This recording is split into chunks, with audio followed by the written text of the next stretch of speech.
And he hid that for a year from me because he thought that I was so devout that I'd want to divorce him if I knew. And then finally he came to me and he said, I'm really struggling. And it was right after our son was baptized. So after he shared that with you, after your husband shared that he was struggling, how did that go? It was amazingly fast. He walked in and he said, this is what I found. And he found some pretty damning racist stuff about the church. And then he showed me some stuff about Joseph Smith. And I said, so it's not true? And he said, I don't think so. And I said, so we're done then.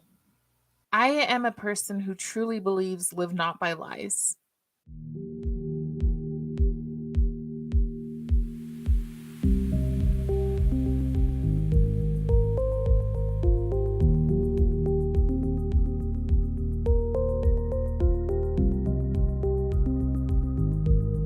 Our guest today is Careb Marcell. She has a YouTube channel, Be Not Afraid with Careb Marcell. And she has, I think you're the only person, maybe I've talked to like a couple of people that after they've left, they've become Christians. And so I thought it'd be really interesting to hear about that and then also learn more about Christianity. So with that, is there anything else you want to add? No, that sounds great. Okay. So, yeah, what's your background with Latter-day Saint beliefs? Like how did you become a Latter-day Saint and then how did you move away from it? Sure. Well, it was a little bit unlikely because when I was in school, I went to a Christian school when I was growing up, and we watched the movie The Godmakers, and we had a whole like semester talking about cults. and and I remember in The Godmakers when they were talking about like Black people being the descendant of the 1/3 of the angels that came down with Lucifer, everyone in my class turned around and looked at me like, oh, I'm so sorry. And then fast forward like 10 years, and I met my husband, who was an inactive Mormon. And then I met his family, and his family was like, we love you so much. Oh, and by the way, here's the Book of Mormon for you to read. And then I went on a tour with a theater company. And before I went and I was looking for a church to go to, and it was kind of crazy because the people right across the street from me in this apartment complex that all the actors were housed in were like the only Mormons in the town of St. Paul, Minnesota, like in the area that we were in. And so they like, I got off the phone with my then boyfriend, now husband's mom, and within 10 minutes there was a knock on my door and food, and this family just totally loved me right into the church. I was pretty much, yeah. I read the book The Idiot's Guide to Understanding Mormonism. And I've never heard of that. yeah, so it's one of those like for dummies, Mormonism for dummies, or the Idiot's Guides. So it was one of those, and I read it, and it basically said that the Godmakers was a lie. And I come from an interesting background in that I didn't have any family. So I aged out of the foster system. So when I meet this guy with his intact family that is just like kind of perfect, it made a lot of sense to look at the religion. I was agnostic at this time. And so it made a lot of sense to look at it and see, okay, is this something that I can tolerate? And then I started going, and I loved the people, and I loved Come Follow Me. And a lot of the questions that I had at the time were answered. So that's basically how. And I was a member of the church, a very active member of the church for 13 years. Wow. So your husband was inactive, but his family was not. His family was super active, though. His family was super active, and he was inactive, but I remember when I decided to get baptized, he sang me the song, "Baby, you're gonna be the one to save me." And he started going back to church. And so um he went to church. I wouldn't ever say that he ever became like we did finally after like 4 years get temple recommends, but before then like he was, I would say, lukewarm. Um What was holding him back? I think maybe in his core, everybody has their own journey. And so I know in the beginning, he was a rebellious kid who didn't want it hammered into him, especially by his mom. So he ran away to Seattle so that he wouldn't have to go on a mission. So, and then he met me, and so he used to say he was more successful than many missionaries on getting a convert. So, so that's How yeah, did how did you meet? I was going on tour for a theater company, and I needed to move out of my apartment and into like a boarding house, and he was one of my housemates. Huh. And he was 5 years younger than me. So so I thought nothing's gonna come of this, and I was wrong. Oh, So that's and he good. was just a good guy, like a really solid good guy. I had a thing in my head that I would never ever date somebody who wasn't a Boy Scout. It was just a thing that I had. And he was just very much that. And in Seattle, I don't know. To me, it seems like a lot of the men in Seattle are like perpetually Peter Pan. Hmm. And so to find somebody who was 5 years younger than me, but was as mature, if not more mature than me, was interesting. You're very attracted to that. Okay, that's cool. Um, so okay, so you met him and dated for a while. You Hmm. ended up getting baptized before you got married, or Hmm. okay.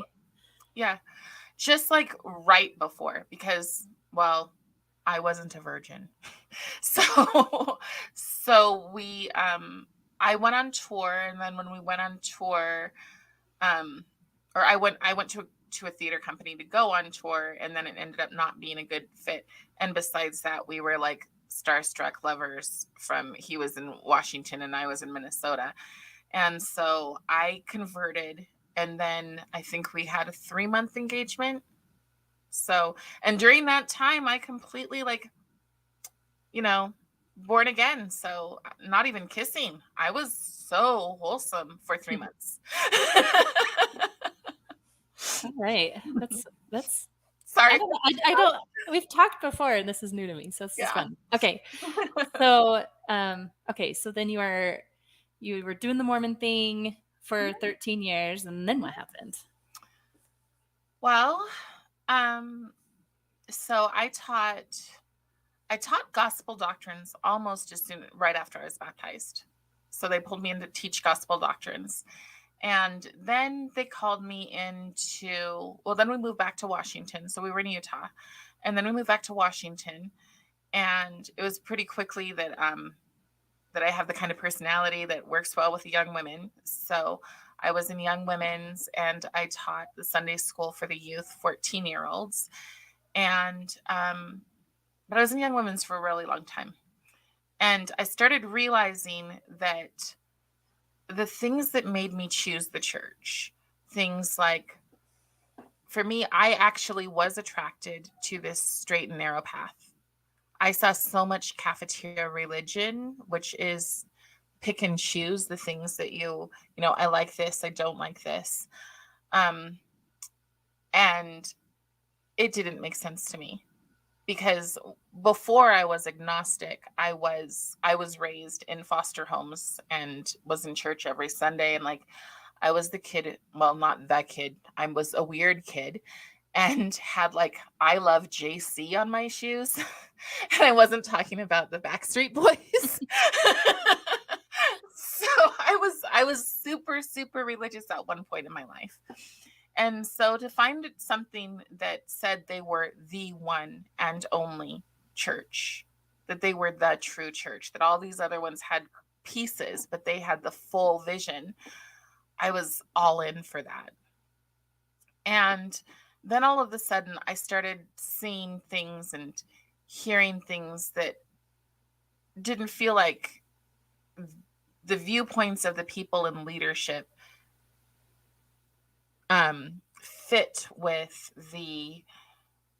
with the doctrine that I had seen before. Can you give me an So example? Like, yeah, so 2008, I think it was 2008, um, with California and the oh, the whole, Prop 8. yeah, and so many people, just mass exodus with, yeah, with Prop 8. So many people just mass exodus left the church. Now, I completely understand. And I think actually the way that you and I crossed paths is because I interviewed a drag queen. Oh, right. So Ryan yes, Woods. yes, I interviewed Ryan Woods, and I remember you being shocked that I was Christian because of the way that that interview went. But the thing for me was that if the church says something, you can't bend it because you want it to say something different. And so people would come up to me and they'd say, "How can you not support Prop 8? You are, there was a time when you weren't part of the church either, or you couldn't have been part of the church either because Right. I'm biracial." Right. And my response to that is that if I believe something is true, um, I will follow it. I will. I am stubborn, and I will put a hard line, and I will follow it, even if it's painful to me. Mm-hmm. So there were painful parts about the history of the LDS Church, but I was willing to accept them because I believed at that time that the church was true. Uh-huh. And so it was okay if I wasn't going to achieve ultimate righteousness until I got to heaven and could have lighter skin, And was that a little bit of self-hatred? I don't know. All I know is that I So believe. that's a belief that you had, that you, like, the perfect way to be was light skinned. So I didn't look at people and think jealousy like that, right? But people would say things like, "You are such a good person. I know that when you get to heaven, you're going to be, you're going to be blessed with more righteousness. I don't know why God cursed you the way that he did." And Wow. not a lot of people, very few people would So a say that. handful of people. But I still lived with that, right? Or they would talk about being part of the tribe of Judah, and then somebody would just randomly say, "Except for Carrie, she's part of the tribe of Manasseh, but that's okay. She's adopted into the family." Hmm. And that kind of stuff, you live with that, and you're like, uh, And so for me, as a Mormon, I felt I can't say no to anything. I have to work, work, work, work, work, work, work. And I don't know if I even felt that on a conscious level. But having left, I know that that's how I felt. I felt like I must be perfect. Hmm. I must be the sunshine in the room. I must be constant joy. Not the same kind of plastic perfect that I saw a lot of, because I'm sorry, but it looks like the Stepford Wives to me when like everybody has the same haircut, the same dyed color of hair, and like the same outfits, and everything's always so perfect and Instagrammy. And I would tell the girls, when Christ says be perfect, he doesn't mean wear the right cardigan. And I wear cardigans all the time, so it's nothing against cardigans. but but but it was just an interesting thing to see what the priorities became. And I saw the priorities becoming very worldly. Hmm. So for me, that was something. And then ultimately my husband stumbled across the letters. I can't remember Or the what CES letter. the ES letter. Yeah. And he hid that for a year from me because he thought that I was so devout that I'd want to divorce him Hmm. if I knew. But I could see, I mean, it would be like we'd get in the car to go to church and I'd say, "Oh, look at the beautiful blue sky." And he'd be like, "It's dark purple." And he, like, any Sundays were just the worst day for him. Oh. And And then finally he came to me and he said, I'm really struggling. And it was right after our son was baptized. Mm-hmm. Was another thing I really, really struggled with in the church. We could only have one child. And there would be people who would stand up with their 6 or 8 or however many kids, and they would just say things like, isn't it so wonderful that God chooses his elect to have so many kids? And I would sit in the Thanks. back and just like tears streaming down my face Hmm. and just be like, I am trying so hard. And somebody had said, well, if you were just a better wife, then maybe God would let you have more children. Aw. And so those kind of things were painful. But that was the culture, not where my faith came from. And I will tell you, as a member of the church and with Come Follow Me and all of the kind of the regulations, the things that if you follow when you're supposed to do, you will have a strong understanding um, of biblical principles, perhaps different than I have now, but you will have a strong understanding because you're supposed to read your scriptures daily and you're supposed to pray every morning and every night as a husband and wife.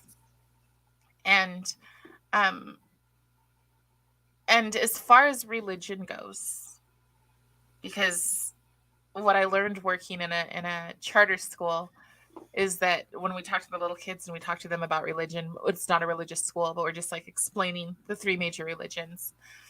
When we ask the little kids, what is religion? Their definition is religion teaches us how to be good.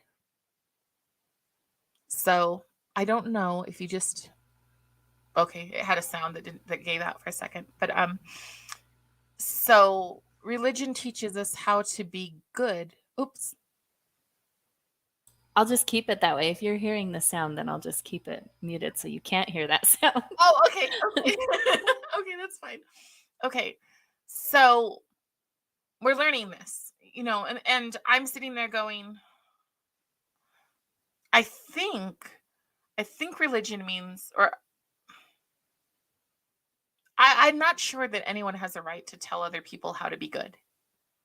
I guess that comes down to my classic liberal kind of viewpoint. And when I say classic liberal today, apparently that means right wing conservative. But Right.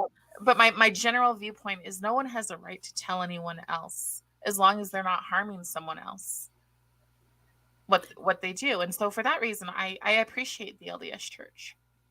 So you were saying that the purpose of religion is how to be good, but you can't force other people to have your religion, I guess. Yeah, well, so in terms of religion, I really respect the LDS faith. It they do so many things right.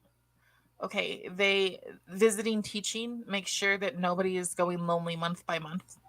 I think that's wonderful. I think that having our kids active is really important for their mental health. Um, Changing the leadership around often, I think, is also really useful in terms of making sure that everybody is a contributing member of their society. So these basic things about, I think those are wonderful things, probably the best as far as a religion goes. Yeah. I've also thought of like how they do their congregations by geographic location. I know some people hate that because there's not any choice in it, but it kind of forces you to get to know your neighbors, which is a positive. Yeah. Yeah, I can see both sides of that. I know that like different ethnic cultures like to go to church together sometimes. Oh, right. Um I don't fall into that category. Like I'm about as colorblind as you can get. And so that's not something, but I know that it matters for some people. But it fosters community like nothing else. It also really encourages healthy and intact families, which I respect. Yeah. So Yeah. So after he shared that with you, after your husband shared that he was struggling, how did that go? it was amazingly fast. He walked in and he said, "This is what I found. and he found some pretty damning racist stuff about the church, and that's what he showed me.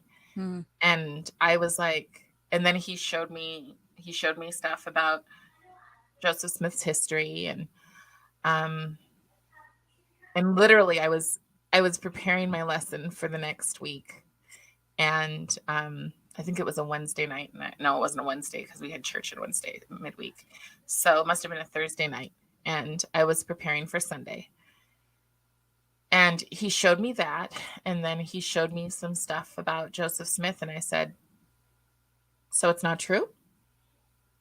And he said, "I don't think so." And I said, "So we're done then." And he just looked at me and he's like, don't you want to talk to anybody or work this out or talk about it?" And I said, "No." I said, if something's not true. Now, here's what happened. I need to rewind a little bit. A few weeks beforehand, a first counselor in our church had gotten up and was speaking, and he had said, "I've come to the place that even if this church is not true, this is where I would want to raise my family because it's the best place to raise your family." Hmm. And I remember sitting there going, "No, no, no. If it wasn't true, then you'd be living a lie if you did something for something that wasn't true and you raised your children to believe in this thing that wasn't true." And I just remember going, that it really stuck with me. And I was just like, why would he say that? I'm like, it didn't make any sense. And I come to find out he had family members who were struggling, and but um but I just remember sitting there and thinking about that and just going, I I can't do that. I am a person who truly believes live not by lies.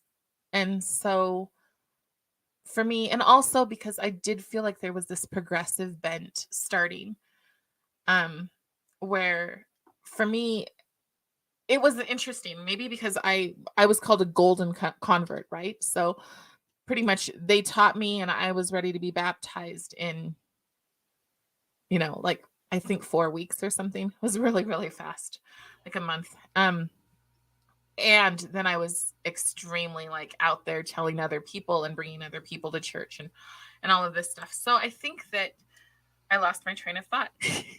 Well, so you were saying how like you were like the you were like the golden member, and Yeah. so how did that Yeah. affect leaving? Yeah. So people were really shocked by that because it was so fast. Hmm. And so like the next week, the young women had a thing and said, well, anybody who would leave the church was never a convert in the first place. Hmm. And it was to the point where I would see people in the grocery store and they would turn their back and walk down another aisle.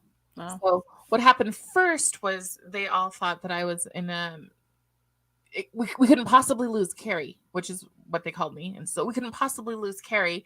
So they would show up at my house with treats and they all wanted to talk. And I was just like, I was seriously piling up treats on top of my fridge. There were so many. And I was just like, I'm not, I'm not coming back. And no, I wasn't brainwashed into it. I'm like, this is what I've seen. This is, but at the same time, how do I explain that? I would be very firm that I wasn't coming back, but I also didn't want to destroy other people. Oh, Yeah. I remember what it was. It was about the teenagers. So the teenagers were told basically, you know, Carrie wasn't ever a real convert anyways. Don't talk to her, whatever else. And the problem was is that I had like 6 kids who I was super close to. Whenever they would be like, "Mrs. B, can we ride in your car?"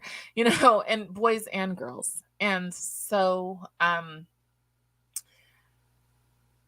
to have that conversation with them and to just tell them. And what I said was, um, Mr. B and I talked, and we've come to conclusions that this isn't right for us. I'm never going to explain to you why we're leaving. I just want you to know that you are so loved and you mean so much to us, and our door is always open for you as a friend. But I don't want anybody to have their shelf break, you know? Yeah, isn't that interesting? I feel like nearly everyone I've ever talked to is like they're so careful about, and maybe it's different phases. I think sometimes you get to the phase where you're like, I need to let people know, right? Mhm. Um, but I think for the most part, that fear that a lot of members might have that you're going to spew something that's going to ruin their testimony is just farther from the truth than could possibly be. Like most people are just like, I don't want to say anything. I mean, this is where I'm at, but it's been really hard, and I just don't want to say anything to make you go through this too. Well, there's that, and so many people brought it over, the talk, the "Where then will they go" talk. Where will you go? That's the name Yes, of the podcast. yes, yes. And so they were just like, people's lives turned out wrecked. And I've seen that. Yeah. I've seen people lose their ever loving mind. And I have been invited to like island orgies out in the middle of the Oh, geez. Pacific. And you're just like, yuck. Yeah. or you get invited to family events where people are smoking pot. And I'm just like, if I wanted that in my life, I never would have chose to be part of this church in the first place. Yeah.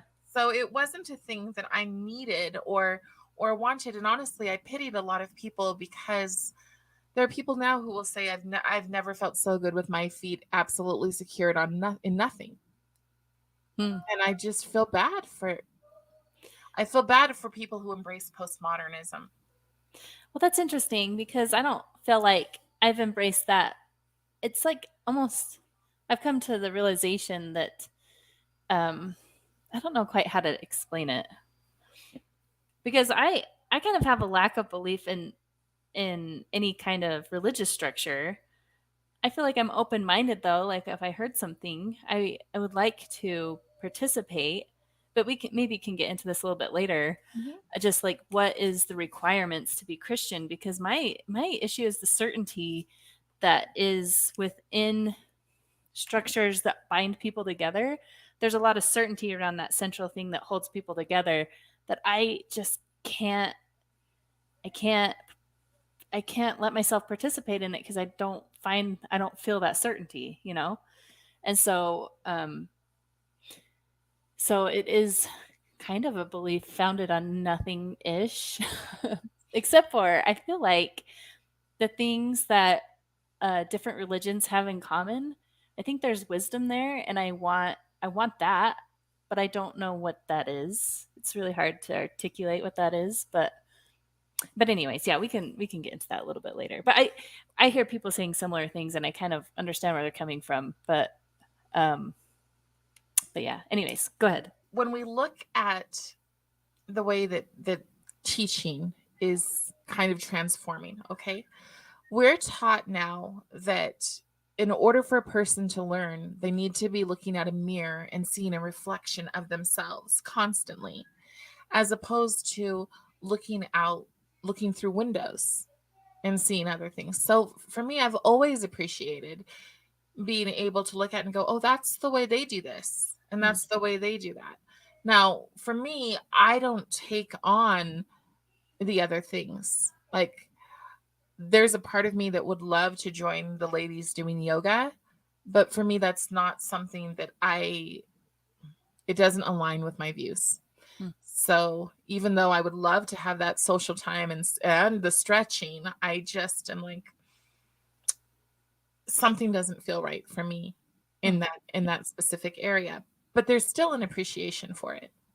Oh, that's I have interesting. an appreciation for anything that, as I said before, teaches people how to be good. It's just when that being good turns into authoritarian that I'm out. Yeah. I'm just like I know way too much about history. From speaking, that's what I do is I speak to people I speak to dissidents, and oftentimes that means that I'm interviewing people who've escaped communism. Mm-hmm.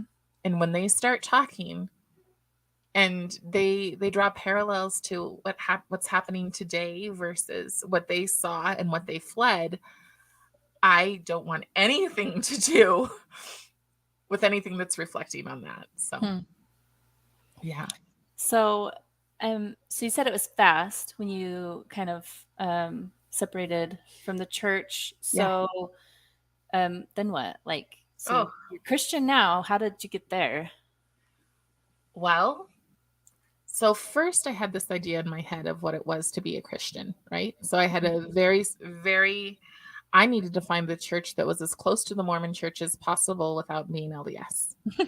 That was my goal. I needed to find a place where, all of like I literally jumped on Facebook and was like, I'm looking for a church that has this, and this. And somebody was like, you should try the Mormon church.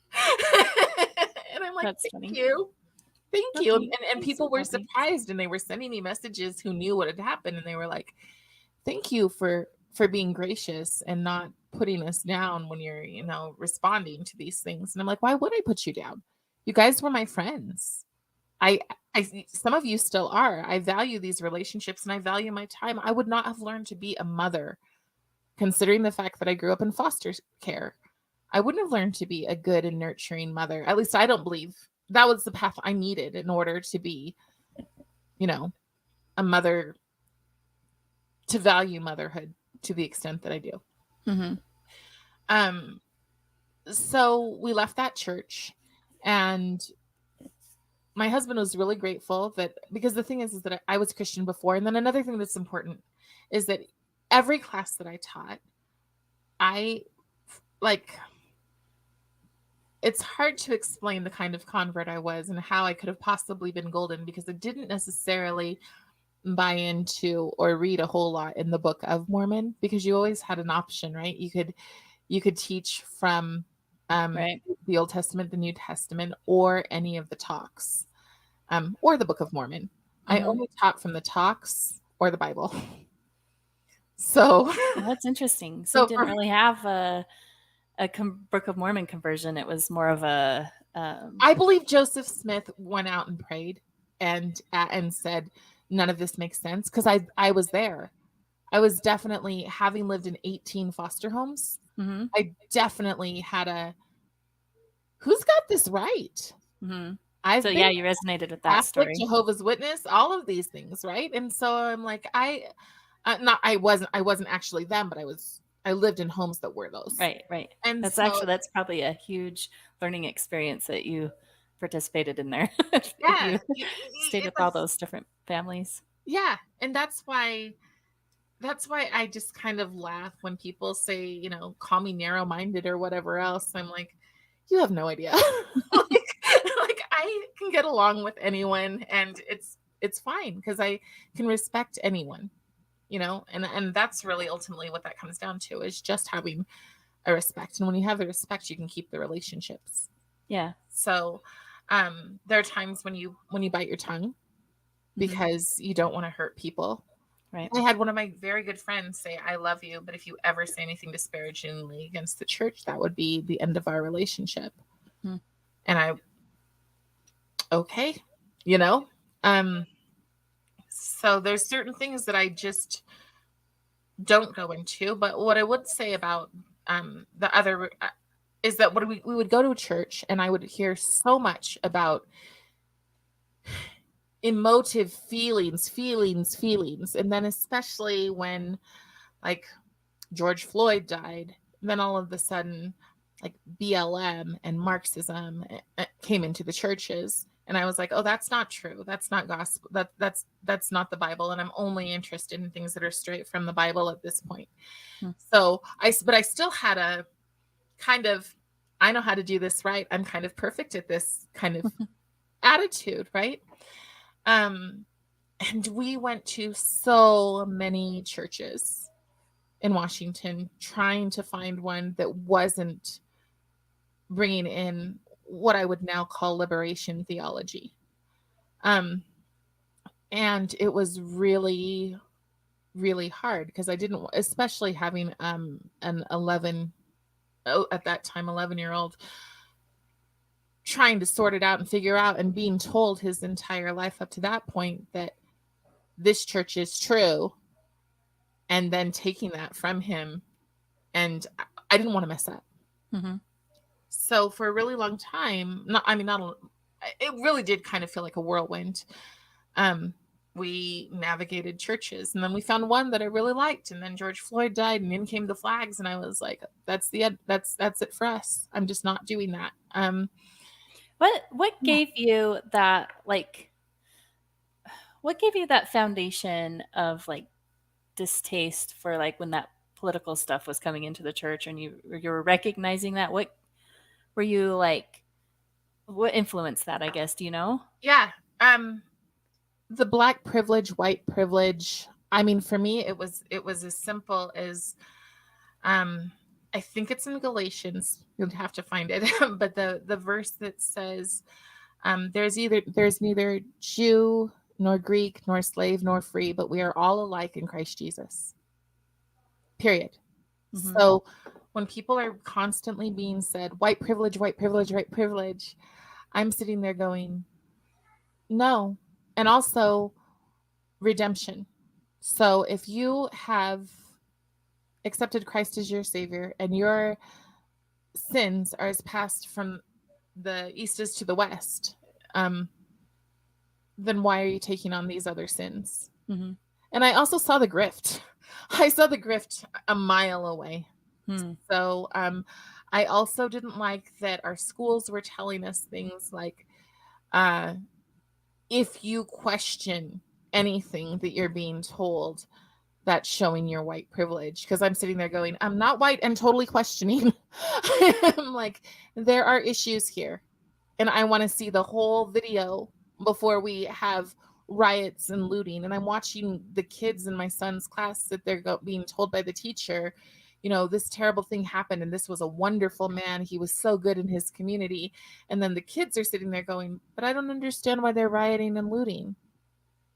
And the teacher said, oh, you can't ask that. And I'm like, you cannot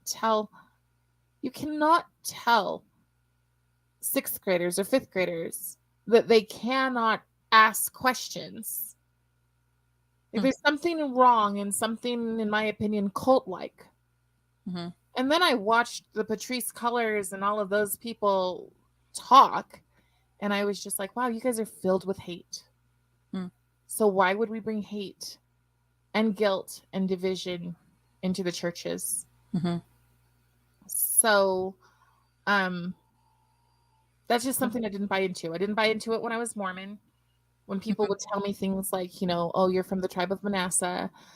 I didn't buy into it then, and I wasn't going to buy into it in any church.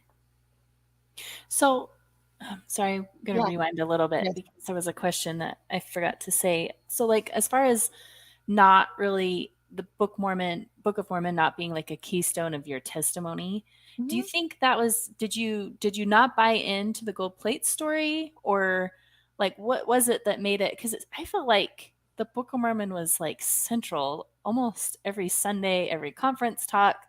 So I'm just wondering how you never adopted that, being around that for so long. Because What was it that was off about the Book I of think Mormon I that you think never like really, I don't know, you never. so I was able to accept it because when I first came in, when the missionaries came, I was like, oh, sure, they can come. And I'm just going to ask them a bunch of questions. They're not going to have the answers. And, maybe they'll leave too. It was kind of my first thought when they came. And they talked about the staffs, the two staffs that had broken apart. And one was the Book of Mormon and one was the Bible, right? Yeah. And so to me, they were on equal playing fields. But I Mhm. never bought into the idea that the Book of Mormon was correct when the Bible was not. I just Mhm. never did. Oh. So for me, it was a matter of, I love how much you love Jesus. And that's really all that I care about here. So many of the lessons are really just practical life lessons, especially Right. the lessons for youth, right?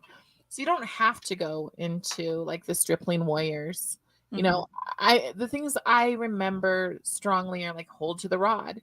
But now I Yeah. live in Utah and I'm like, whoa, great and spacious building, people. Great and spacious building.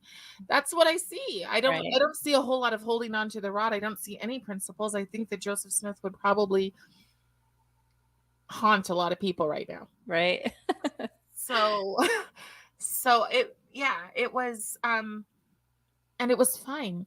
And I think part of it was fine because I think there's a lot of doubters within the church. I know that when we left, the bishop came and he said, "You don't have to believe it all to be a member." Mm-hmm.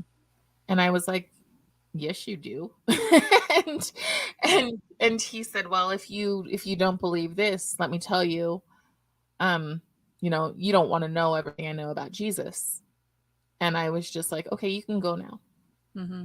Because my foundation came from a belief in Christ, Mm-hmm. and that did not conflict, and then one day it did. One day I was in Young Women's and another person had been called. We'd had our callings split in half, and what she was saying conflicted with what I knew to be true, what I believed to be true in the Bible. And I was told that whenever the Bible and the Book of Mormon differ, we defer to the Book of Mormon. Mm. And so I think that's for me where maybe subconsciously I started realizing something's weird. Yeah. So, Something that never quite lined up there. That's interesting to and me. again, I converted so quickly, that golden conversion, maybe I should have spent more time reading. Well, I've Because I've often had the thought that like I think converts, I think anybody that's like they grew up LDS, they probably assume converts like when they are converted, you're all well. First of all, not any two Latter-day Saints believe the same thing anyway, right? There's going to be a yeah. little bit of variance anyway, and like no two people believe the same thing, and then and so then on top of that, like a convert coming in, I think I always had the assumption that they by that act of being baptized that they were all in, but I just don't think converts do believe the same way. I've realized now there's no way they could. Like, and maybe over a long period of time, maybe they start to align their beliefs with the whole body of beliefs, but I don't see how that's possible for them I to would, like. I mean, my mother-in-law's a convert Uh-huh. and she is devout, Mm-hmm. very, very devout. So, yeah, Loyal is different though than like believe. well, there's contradictions, so you can't believe everything because there's contradictions. And I'm not saying that in like a mean way. I think there's Yeah, contradictions within any belief system, like any yeah. worldview. But so you're gonna resonate with one. Like here's a contradiction that I don't it's not nefarious. Like in the Bible, you're gonna have teachings that say, you know, uh I'm trying to think. This is something from another podcast, like consider the lilies, right? Like Okay. don't worry about things that are happening tomorrow. Like Sure, yeah. just Yeah, yeah. enjoy what's happening now. But obviously there's other scriptures that talk about worrying about tomorrow and preparing for the future. So it's like a balancing act. So of course you're going to have that contradicting teachings because that's what wisdom is, and your job is to find the way or the balance, right? So, you want to go into what I believe now? Yeah. So Okay. yeah. So Okay. your let's go back because kind of where Okay. your timeline left off, and when we kind of went off on a tangent there. Yes, Sorry. no, me too. So you were bouncing around churches. George Floyd Yes. stuff comes Yeah. up, and you realize like they're more political than religious here. So then what? So then we moved to Utah, or back to Utah, and the first church I went to was believed in Calvinism, and I enjoyed the church. I enjoyed churches that make me think.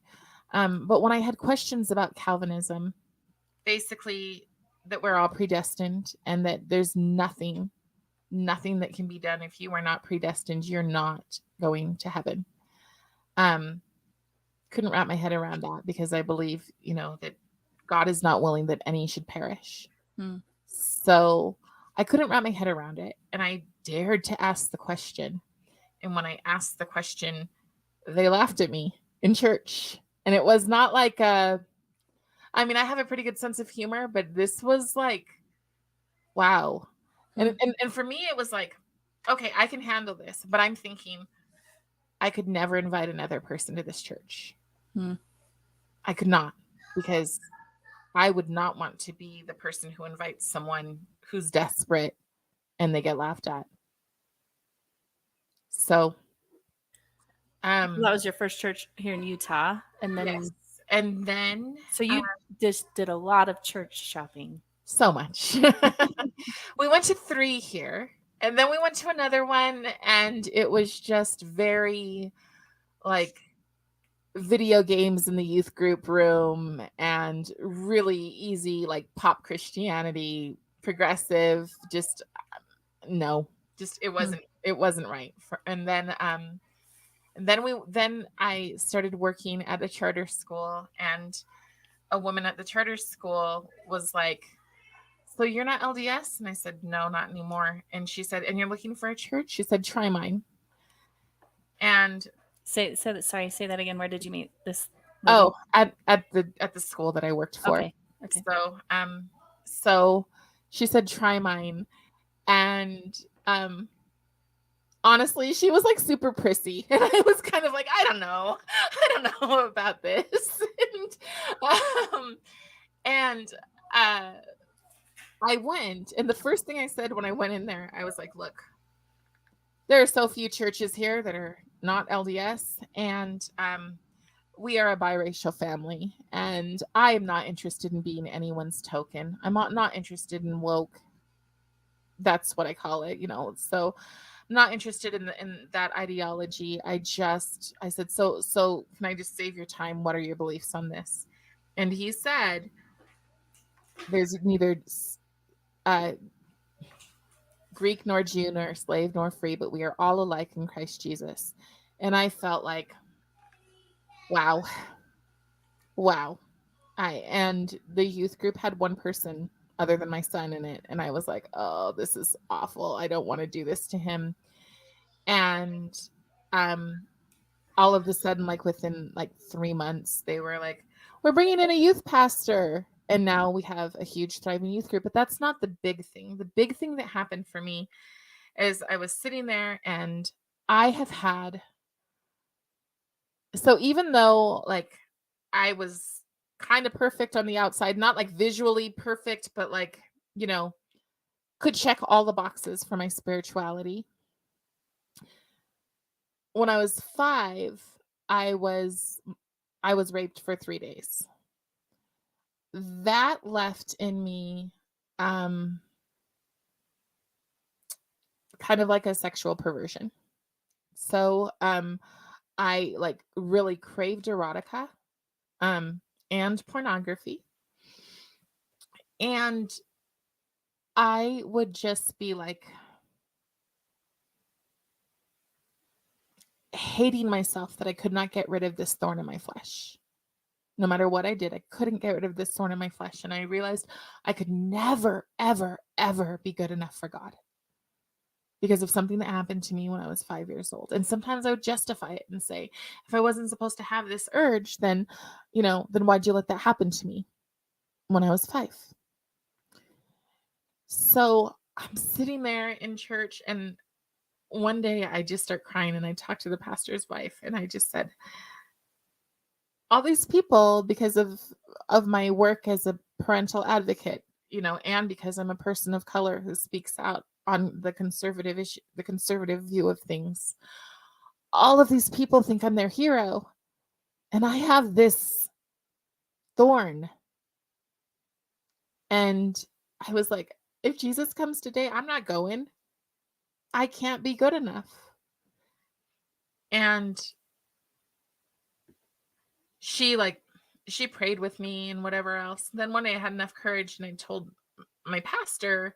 I didn't tell him what my problem was. I just said, I have a problem. And he said, that's not the way God works. He said, Jesus came to wreck religion. There is nothing that you can do. You cannot be good enough. He came to wreck religion. Who killed Jesus? The religious people. The religious people who wanted to follow all the rules and be as perfect as possible. They're the ones who killed Jesus, right? So he's like, Jesus came to have relationship. Period. It's about having a relationship. And when you have a relationship, you don't think ooh, what is everybody else going to think if I do X? You just have this relationship where like the Holy Spirit is with you and really does like guide you in a way that it's, I mean, people used to do this thing, and I know I'm jumping around, but I tease my son when he goes to dances with the Mormon kids. I'm like, don't get engaged, because some of these kids would be like, oh, I went and prayed at the temple and I know she's the one, so now it's okay to sleep with her. And you're just like, that's not the way the Holy Spirit accompanies you. I've been in situations with what I do where like how in the world was I supposed to speak to debate somebody who was running for Congress? I'm just a mom. I'm literally just a mom, a sometimes substitute. That's what I do. And all of a sudden am up I'm in an opportunity where somebody in the state school board calls me and says, "I want you to step in and speak for this event." And that person was silenced. That person, when she was debating, she ended up saying things that proved my points instead of her own. And I believe that that was the Spirit. The Spirit was who gave me the strength every single day. It's the Spirit who gives me the strength. I, I am quite hated by like my local school board and yeah. And something gives me the strength to stand up in front of them and to say what I need to say and to stand by truth all the time. That's what it is for me. That's yeah. I can't say I've been so I love that that, but at the same time I have this like inability to have so much certainty that I know the truth, like what if I'm wrong? So if you stand up with so much courage, because this is what I think how reality is, then it's like, well, what if I'm wrong about it? Because I have been wrong. Like I've switched my views in like dramatic ways. But at the same time, I understand that it is important that people act on the way that they do think the world is. So it's not that I it's guess there's a not difference that it's between what if I'm wrong and I just don't believe God is. And so, like, people will come to me and they will say, what do we do about this, transgender kid thing? What do we do about whatever episode? And there'll be people who have callings, like in the LDS church, and they'll ask me, and I'll say, I think before you lean on your own understanding, you should go home and pray about it, but not only pray about it, but actually look in your own scriptures and see what it says. Because if you believe that your God is infallible, if you believe that, then that's your truth. yeah, So, whereas it's just, there's a difference between, there are some things that just simply are true. There's some things that are like, it's not raining outside my house right now. That's a yeah. truth, right? There are certain things that are simply true. And then there are things that you don't know about. And then you have to have the humility to say, I don't know about this. Mm-hmm. And so on those things, I usually say, I can't speak to that issue. But there's certain things that I can speak about.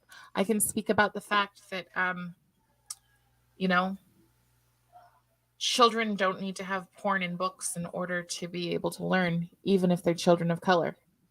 Mm. And Yeah, they also don't need to have themselves represent. They don't have to be represented in a book to learn. yeah, So that's a truth, you know. Um, yeah. it's, Well, so going back to like what when you converted to Christianity, did you did you feel like you needed to accept whatever dogma was at this church that you liked? Like, do you feel like you can disagree with some of the core things, or do you just are you when you converted, did you feel like you were all in on what was being taught at church? Because I think it would have been a lot easier to stay in the Latter Day Saint Latter-day Saint faith if they didn't focus so much on the propositional truths that they claim to have, and they were focusing more on like the how to act, like how to be a good person type of truths. But Mm-hmm. they really focus a lot on it being literally this thing actually happened historically, and because of that we can have confidence in knowing that we're in the one true church, right? Anyway, and For I've me, that would be a social club. But in terms of dogma, there really just isn't a lot at my church. There's just not. Like he will say whenever he's like giving the invocation to um to accept Christ, he will say there's nothing that you can do or not do. It's already been done for you. hmm, But when you become a Christian, you literally make Christ the Lord of your life. And that's all that's required of you. hmm, That's it. And so there's not a whole lot of, you know, we don't dress a certain way at church. It's not all men have to have polished haircuts. People can have mohawks, whatever else. It's just, is Christ the Lord of your life? And oftentimes, like, I'll say, I need to do this. What do you think about this? And he'll say, well, have you prayed about it? Have you looked at your scriptures? What does it tell you? Because it's about your relationship, not about following a bunch of rules. And I love that. Like, I'd never heard of that. And I've never really thought about the idea that it truly was religious, and it always has been. Religious people. I mean, man was made to worship. I believe that. And if we're not worshiping God, then maybe we're worshiping ourselves. Maybe we're worshiping our phones. Maybe we're worshiping an ideology. And right well, now we're taking on a new ideology. so if Yeah. I'm being Sorry. honest, what I see happening is that it's politics is becoming like I think the Yeah. definition I've heard the definition that your God is the thing that's most important to you, right? Mhm. And I do feel like that's happening with politics. And um like w- are you worried that like you were shopping for your church based on your politics? Like is that like do you worry that that's more important to you than like No. does that make No, sense? because I don't fall down at the cult of Trump or DeSantis or anyone else. I mean, quite frankly, I think we're basically screwed politically. I think that, So it was more of an avoidance of something that you felt was like anti-truth. yeah, yes. So exactly. So I can't live by lies. I Mhm. just can't do it. And so and I believe that that's what's coming. I Mhm. truly do believe that we are I believe that communism is right around the doorstep. And I don't believe that because Fox told me, because I don't watch Fox. Well, I believe it because I talk to people who've escaped communism. right. Well, if I'm being Yeah. perfectly honest, like I have similar fears, and but at the same time, I'm around enough people that question me, and it makes me wonder. It's like, is this just like I'm making politics my god, or is it something that's like legitimate to be worried about? And No. and I and Yeah. it's not really. Hmm, I don't know how to word it. Like, I guess I do have some skepticism of my own beliefs, I guess. And Yeah. I feel like that's healthy, but I'm also going to say, you know what? I'm seeing this pattern or whatever, and it seems fishy to me. Like I'm very, very skeptical of some of the stuff that's being sold, but I'm also skeptical of my own, mostly Right. because when I talk to my friends that like I have a friend and she calls herself woke as fuck. Like so Okay. so it's like she knows what it is, and she views it as she's super compassionate, Mhm. and obviously um Is she, she super compassionate to people who don't believe the way she does? well, she's still friends with me, unless maybe she listens to this podcast and maybe she won't be anymore. I don't know. I've had this conversation with her. We just had lunch, and I mentioned that I had interviewed Bill Real. She's like, "Oh, I'm gonna have to listen." I'm like, "Oh no, don't listen to my stuff. You might not like me anymore." So I don't know. She's really awesome, and I I guess think that I most don't of our worry too people don't much. realize. Well, I really don't worry about. I see this as like a political game. It's really divisive, and I Yeah, almost look at it from the outside, and I do have one side that I resonate more with, or my knee yeah, jerk reactions are like, that's ridiculous, right? But at the yeah. same time, when I hear people that are holding those views, I look at them and I don't see them as bad Right, people, right. or I don't know So how. here's the thing. I see, let me two things. One, I was looking for comfort. If the world is going freaking crazy and losing its ever loving mind, and there's no place, and people are following Robin DiAngelo, who literally said, I have no answers for interracial families because she wants us so divided. Or Ibram X. Kendi, the same way. Colorism, breaking us down, even down to color. If you're a dark black man and you like a lighter skinned woman, you're still a racist. I mean, everything constantly. My place is to go into this nihilistic place of I want to kill myself, Hmm. you know, or I need comfort. I need comfort. And the most comfort I find is come unto me, all you who are weary, and I will give you rest. And so I'm like, that's what I want. And the comfort doesn't come when there's the pressure to be perfect. Mm-hmm. Then it's gone because then you Mm-hmm. have this whole new pressure or this pressure to say, oh, you want me to do something? Yes, yes, yes, absolutely. I will be there for everything, like taking a calling that you really don't want, because somebody says, well, the spirit divined and told you that you should have it. Right. And it's like, guess what? The spirit never told me I should work in nursery when I'm infertile. It just never did. It didn't Mm-hmm. happen. Um, but so that's the first part is the comfort. The part about them not being evil, I don't think they are. I think that what we're seeing is a cultural revolution, and most people don't even recognize it. Yeah. When I go and talk to the school boards, when I go and talk to I just had a state senator say publicly at her own church that I'm hired to go in and to try to get Black history out of our schools. Okay. And she truly believes this because liberation theology has been around for a long time. And what worked with the Black culture, what worked with them when they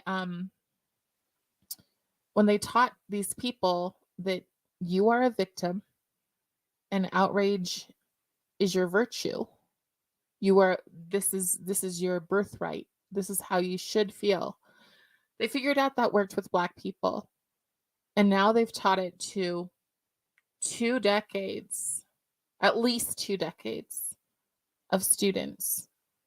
And then those teachers have gone to school. I have teachers who send me this is what I'm being trained in right now.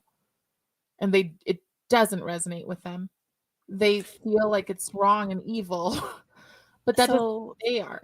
help me understand. So, um, learning about Black history, Mhm. what is it about? Like, certainly we want to learn about slavery and Mhm. about our not so pretty past. Mhm. There's no problem with that. What Mhm. is it? What is the extra stuff that causes you pause? Like, where is that line? The oppressor oppressive narrative, the putting guilt onto people who don't carry it, like our children. Right. When I go to school and I Like the see, second article of faith.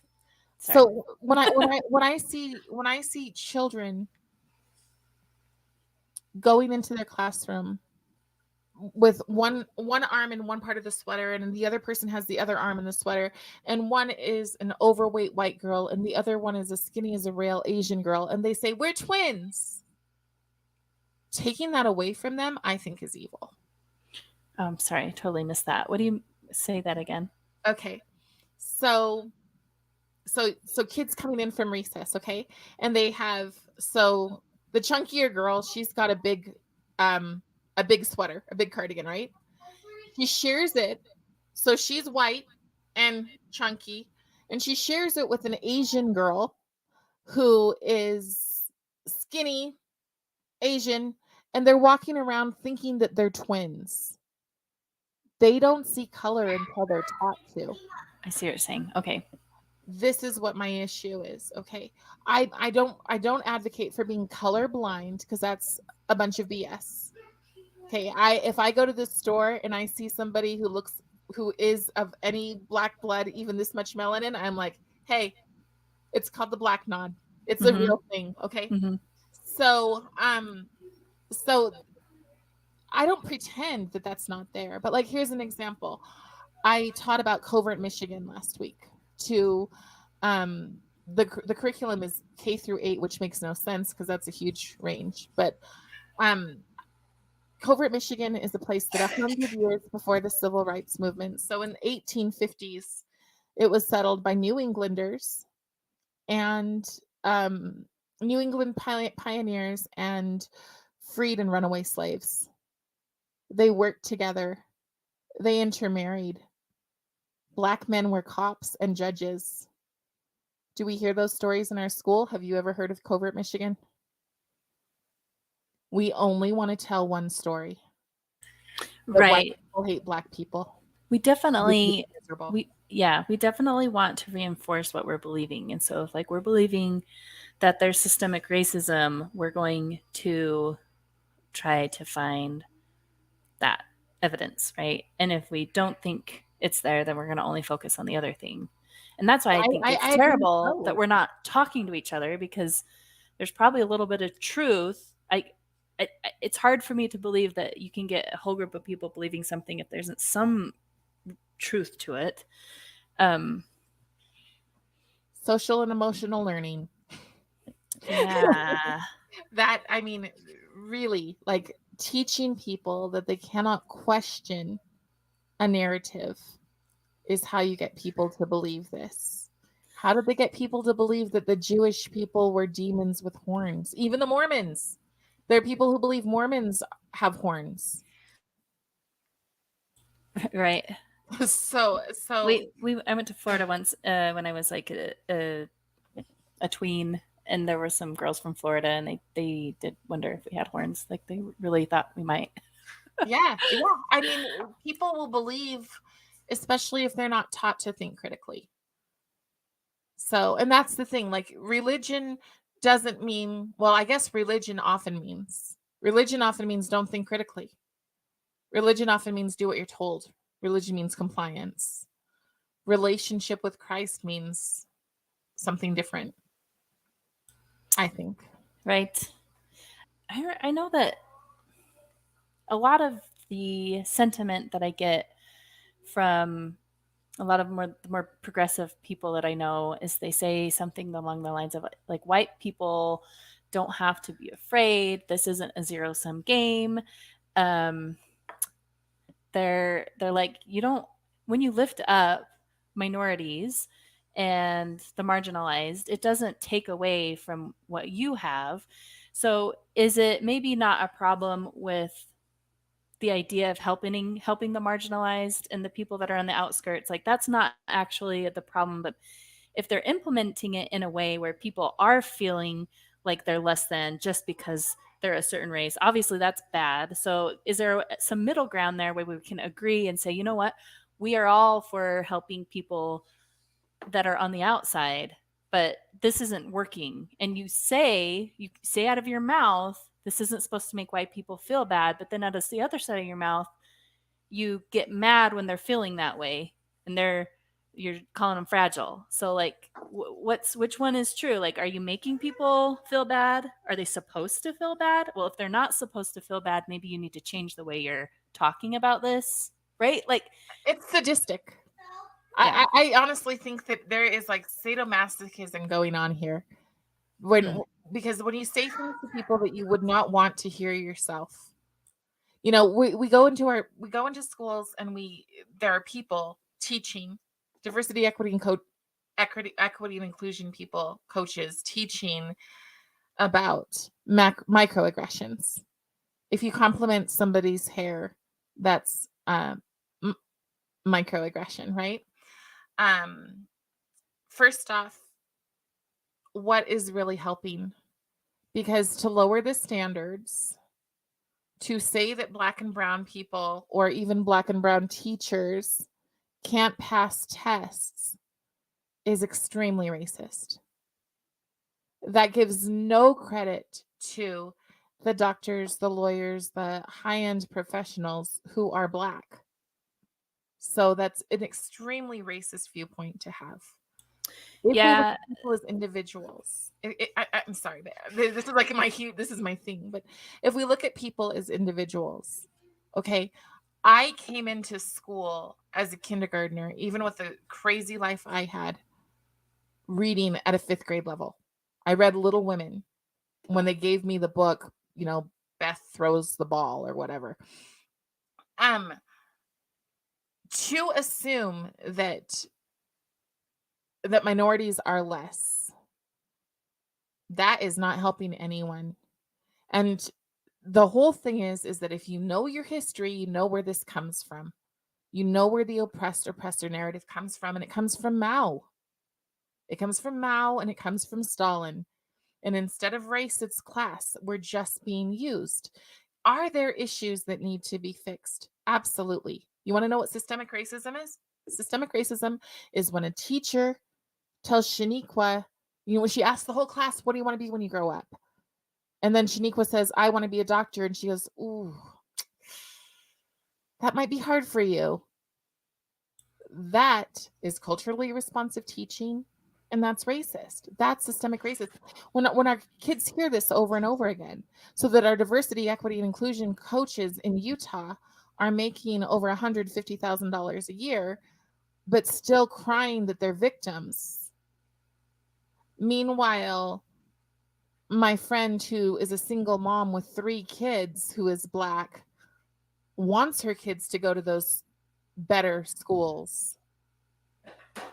yeah, But the diversity, equity, inclusion person wants those kids to be immersed in their Blackness. Why? yeah. Um, So it's not empathy. It's not empathy. Empathy is to look at the kid in the room and to say this kid needs this help.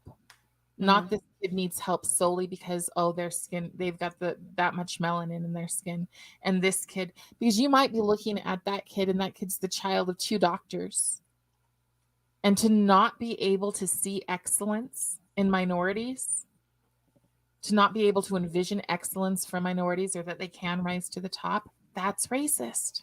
That's not Right. compassionate. I yeah, I feel like it might be an unintended consequence of people that want to be extra compassionate, but I do think there's that backfire effect happening. And I And think Utah has a big problem with it because of the history of the church. Because they're yeah, trying to because they feel bad. They feel guilty. yep, Yeah, that's probably true. So there was obviously that one graphic that came out. I think I it know was it's bad. from the Smithsonian something. I can't remember. Mhm. And it, being on time, that's whiteness. It's like, what the? Mhm. Like, so Absolutely. so Yeah. there obviously there's some Tell that to room. the Nigerians. Well, there's definitely some room for improvement, but I guess I it's not that conservatives don't care about No. the minorities. It's just like there's a different value structure of how you do that, and what this is not It helping is from a lot of not people's. caring for someone. I'm sorry, but it is not caring for someone to cripple them with entitlements. The best way is always to give a person the skills they need to succeed. The Do you think our skills. society does that very well, though? Like, aren't there a lot of cracks that people fall Here's through? here's the thing.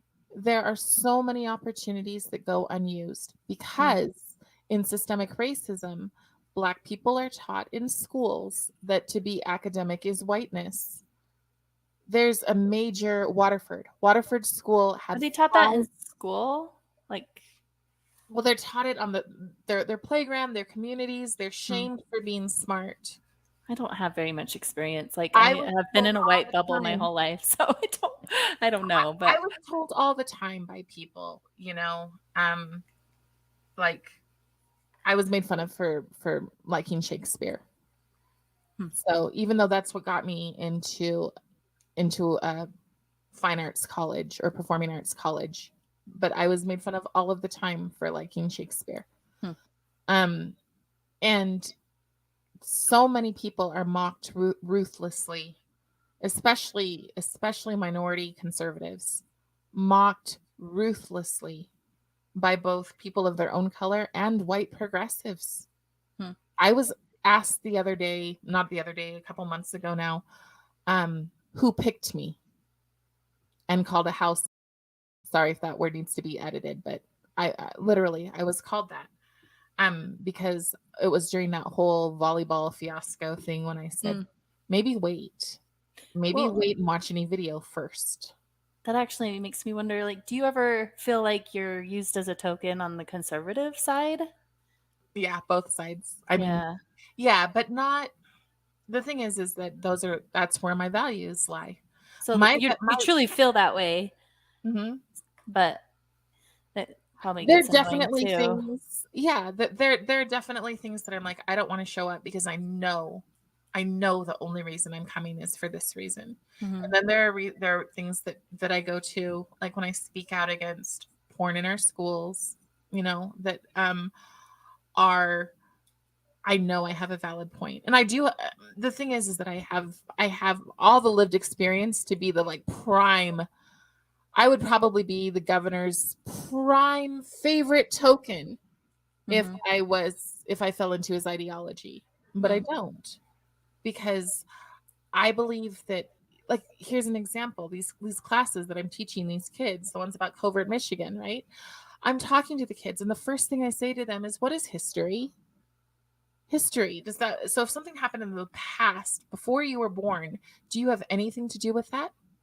Is that yours to own? Mm. And then we can have a conversation and we can talk about how awful it is that there were water fountains that were nice and clean and sparkly and other ones that look like toilets, or that Right. racism is like a booger. I mean, we can have these conversations without them on either side. But we need to certainly learn from history, but that doesn't mean we have to feel Absolutely. guilt from something Absolutely. that And we that's weren't how involved it's in, like right? That you have doesn't to make sense to me understand. either. And you have to understand where a lot of these people are coming from. Like, one, their compassion, be kind or else, is not kindness. It is not kind to say that we're the only way that you can be kind. Mhm. Doing it exactly like I do is the only way. That's authoritarianism, and that's not kind. Mhm. So, and that comes from both sides. But then you have to understand that Ibram X. Kendi goes as far as to say the only way to get rid of or to eradicate past racism is with future racism, and totally is fine with people being treated horribly if they're white. Yeah. And maybe it's because I'm mixed, but I've never, ever bought into skin colors, anything other than, like, I teach kids, wear a box of color crayons. That's how I teach the kids. I'm like, let's take a picture. Here's a black and white picture. If we add this color, ooh, that makes it interesting. What if we add this color? Oh, and this color. We're all just a box of color crayons. Mhm. We all add a little something. That's Mhm. it. There's nothing, you know. How how do you look at how do you wish politics were operating? Like, as far as political parties, like, do you feel like one political party is correct and the other one is wrong? Or do you feel like there's value in having a, a group of people that are bouncing ideas off each other and all those different ideas also mixing with each other to find I think right the now blind our spots current, from each other? Like, yeah, I think our current government today is basically a uniparty, and basically what we're looking at is globalism versus populism. hmm, And like I've said multiple times, I'm anti-authoritarian. So a global a global agenda like the UN's United Nations global agenda for 2030 means that every country in the world is supposed to share the same values. I can't think of anything more authoritarian than that. hmm, I have a problem with the fact that people become so wealthy when they go to be servants. Like, you and I have both have a similar thing where making money on doing this kind of work seems like it would be out of line with our missions or our goals. well, it seems like it would change your motives if it mattered how many people how many people's attention you had. Yeah, Like, I just don't see how that's not going to change my motives if I am absolutely. depending on it for my income. Yeah, and you watch people, you watch like really good people buckle. And I don't want to buckle. I mean, my whole podcast is called Be Not Afraid, and I Mhm. lift dissident voices. I don't want to buckle because of that kind of pressure. I think I have a t-shirt that says the government who created the problem should not be expected to fix it. And that's pretty much how I feel. I feel like we should have small government and people should be taught to be contributing members of society. I think a lot of the issues that we deal with today is because we have a bored culture, Hmm. a culture with has not went through enough to make them like the worst thing that this culture, the society that we've been in today is COVID. That's the worst thing they've been through. Mhm. And that was not a matter where you had to go out and, work to survive. In fact, it was the opposite. Stay inside and watch Netflix and have things given to you to the Yeah. point that you become that's what you want. The whole pride cycle in the Book of Mormon, I feel like there's like some truth in that. Like, just in the idea of like when like things are going good, you might stop paying attention to what you need to be aiming for, and then all of a sudden things can get Yes. wacky And really I think that's quick. where we're at. I Yeah. do. I believe we're in a, what do they call it? A fourth churning or something. Maybe. So my husband, well, for our book club, the Good Book Club, we're reading um, Steven Pinker's Enlightenment Now, I think it's called. And he Okay. makes the case that things aren't as terrible as everybody says they are. It's like we're living in the best time that there is. Um, and so I've wrestled with this idea because I get the sense like, oh man, things are going crazy, right? But then things aren't really that bad. Like, I'm not sure what I'm complaining about. Like, things are really good. So um, it just kind of depends on your perception, and maybe we're designed to be looking at the negative, and maybe that's not really I think reality. I don't know. what I find concerning is when people say that we will be a useless class, and those same people are pushing the education, the transformative SEL in our schools. That's where I get concerned when it's like, Yeah. look, your ideas are weird and wacky, and you can have your weird and wacky ideas, but when you're pushing them on our kids and also saying that those who are religious will be problematic to their goals, that's when I go, it's pretty bad. But this was another thing that I went to my pastor and like totally freaked out. What if they close down the churches? What if we can't go to church? And he said, you know, if they close down the churches, like in every country that communism has taken over, churches have grown. They have thrived Hmm. because people thrive. People look for God under persecution. Yeah. So I think we're, I mean, come on. The president's wife just gave awards or gave an award at a devil devil themed Grammy award or whatever it was. So Oh, is this like a hot news? I yeah, haven't heard that. last Sunday they literally like dressed as the devil and had people walking around on stage in like devil clothes, and Joe Biden came out and gave an award, and it was just like, that was presidential. So way to be neutral. But Wow. I wish we were more balanced, and I wish we had a smaller government, and I wish that there was a requirement that um I find it interesting that so many young people are taught to hate our country, and they are being taught that. Hmm. So, which I just think is, my own son came home in 5th grade and said, "Mommy, Americans not there's nothing special about America." And it Hmm. was right before his Veterans Day assembly, and his teacher had told him that there's nothing exceptional about our country. And I am Well, just like, that tell is that to the people who risk everything to get here, man. right. I I do understand why people have a problem with looking at America with rose-colored glasses, right? Like, you Yeah, don't of course. like there's a again, there's like a balance there. But it's weird to me that I think the values that America aims for, I don't have a problem with putting those on a pedestal. We're a Well, young country. but then that starts sounding like someone that's defending the prophet too. Like, well, you know, like he's not perfect, but that's okay because I'm still gonna like, you know, like. I Anyways, mean, you know what I'm saying? yeah. I mean, the thing is that we're a young country, and you have to understand where the roots of things are going from. And so many people don't. So many people hear the nice buzzwords and go, "Oh, I want to be kind," and they don't realize, that like the Paulo Freire, pedagogy of the oppressed, and when they hear, critical race theory, they're like, "Oh, we're just looking critically at racial issues."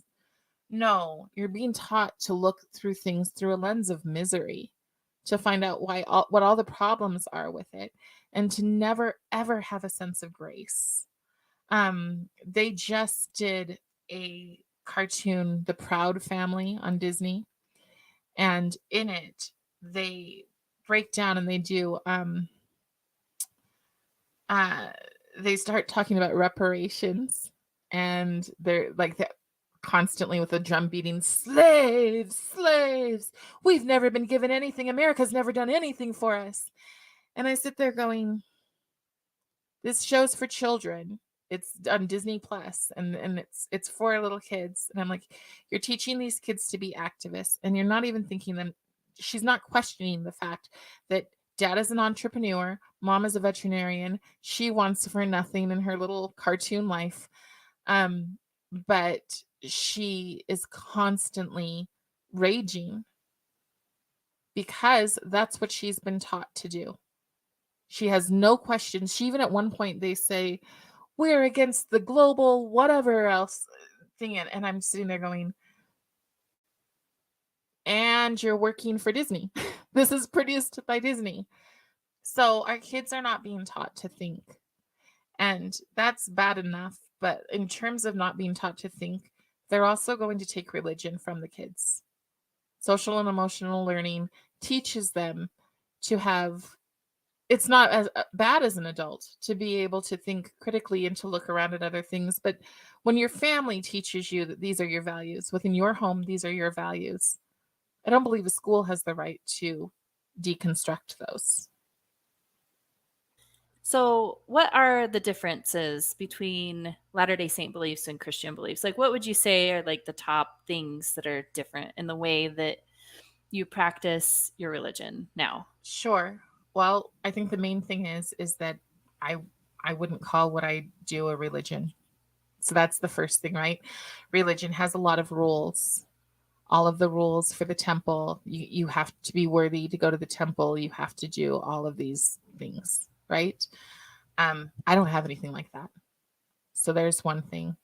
Two, I do not believe that we are all children of God. So I believe that that's a choice that you make. You make a choice to be adopted into his family. I do not believe that we're literally the children of God. Um, but you can be adopted into his family, and he wants you to be adopted into his family. And How and do I, you get adopted? This is a new idea. I don't think I've ever oh heard. sure. So it is as simple as realizing that he is the savior of the world, and the only reason that we don't get what we deserve. So the wages of sin is death, but the gift of God is eternal life. So when you realize that Christ did die, he did do the ultimate sacrifice, and without that, there's literally nothing that you could do to be um to be saved. You cannot save yourself. And there's no like I um there's no we are saved after all that we can do. There's no all that we can do. So um so it's So that I mean that it's grace and works rift, like you definitely feel that between as far as a difference You between. do, you do. Now, that doesn't mean that I don't go about the work. I try to live my life every day as a missionary. But it's there's not I'm not accountable to somebody here for that. I just basically wake up in the morning and I think, God, use me whatever way you're going to today. but there's no accountability. Nobody's calling me. No, um I don't have visiting teachers, or I can't remember what they're called now. They've changed the name, but Ministering, min- ministering something. I don't know. yeah, yeah. So I don't have anything like that. Obviously there is no temple. Um I was reading a scripture today that was like, wow, that's pretty damning, that God does not live in houses made by man. So, um, Is your well, there's still like temples in the Old Testament though, right? Like they still had temples and worshiped like that. So is that yeah.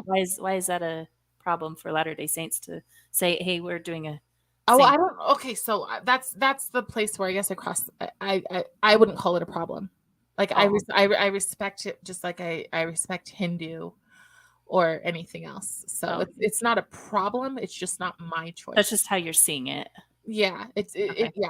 it's just yeah, it's just not my choice. And then the other thing is that um when Jesus came and he died, he changed the rules for sacrifice. He Mhm. changed the rules for ordinances and for temples. He became it. He became all that was required.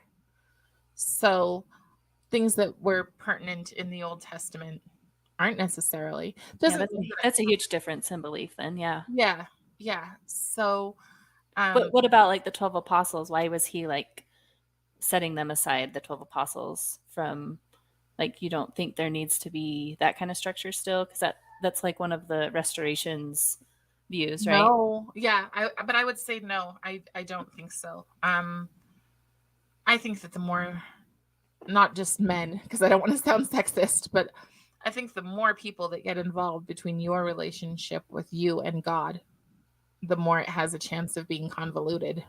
Hmm.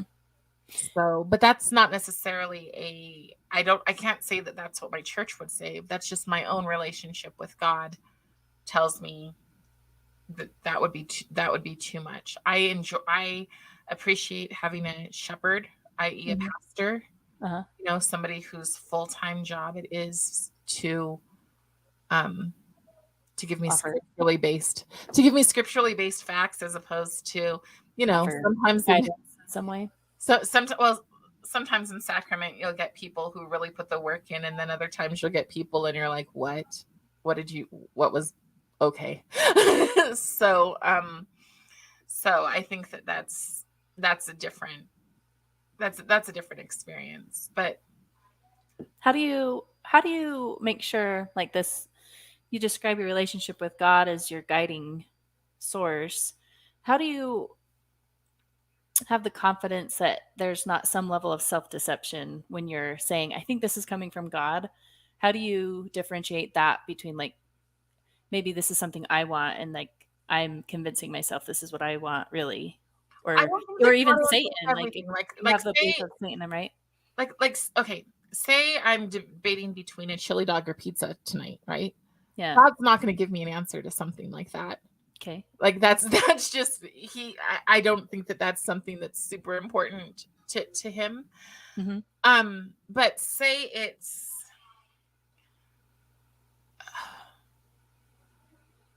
do I bring this up at the school board? Do I start this parental group? Do I do whatever else? Then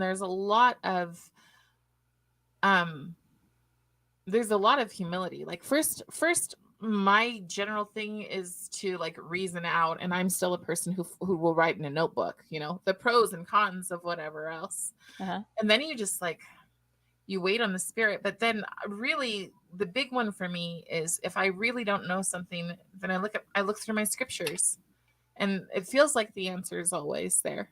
Hmm. And sometimes the answer is a very strong yes, and sometimes the answer is a very strong no. Yeah. So, That's interesting. I still like that's one of my things when I was questioning a lot is I had a hard time feeling confident that what I wanted wasn't being interpreted as right. guidance from God, right?